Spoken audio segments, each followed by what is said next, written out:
যুদ্ধ থামলেও দুঃস্বপ্নের প্রহর যেন শেষ হয়নি গাজাবাসীর। যুদ্ধের ভয়াবহতায় সব হারিয়ে আজ সর্বশান্ত তারা। যে বাড়ি একসময় ছিল নিরাপদ আশ্রয়, আজ তা শুধুই ধ্বংসস্তূপ। সেই সঙ্গে মরার উপর খাড়ার ঘা হয়ে এসেছে খাদ্য ও নিরাপদ পানির অভাব। নিঃস্ব পরিবারগুলো এখন বেঁচে থাকার লড়াইয়ে ব্যস্ত। গাজার বাজারে খাবারের সংকট কিছুটা কমলেও দাম এখনো আকাশ ছোঁয়া। ফলে এক টুকরো মাংস বা এক প্লেট ভালো খাবার পাওয়াই দুষ্কর। জাতিসংঘের হিসেবে যুদ্ধবিরতির পর গেল এক মাসে গাজার উত্তরাঞ্চলে ফিরেছে 6 লাখের বেশি মানুষ। তবে স্বস্তি মিলছে না গাজাবাসীর জীবনে। ঘরবাড়ি হারিয়ে বিভীষিকাময় বাস্তবতার মুখোমুখি তারা। খাবার মিলছে না, রান্নার গ্যাস নেই, বিশুদ্ধ পানি আনতে হাঁটতে হচ্ছে ঘন্টার পর ঘন্টা। জাতিসংঘ বলছে গাজা পুনর্গঠনে $5,300 কোটি প্রয়োজন।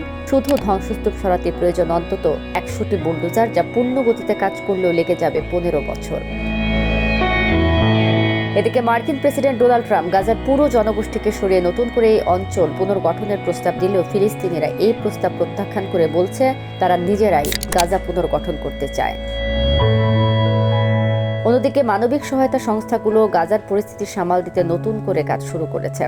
খাবার বিতরণের জন্য চালু হয়েছে কমিউনিটি কিচেন, বসানো হয়েছে নতুন পানির স্টেশন, বিতরণ করা হচ্ছে ত্রাণ সামগ্রী।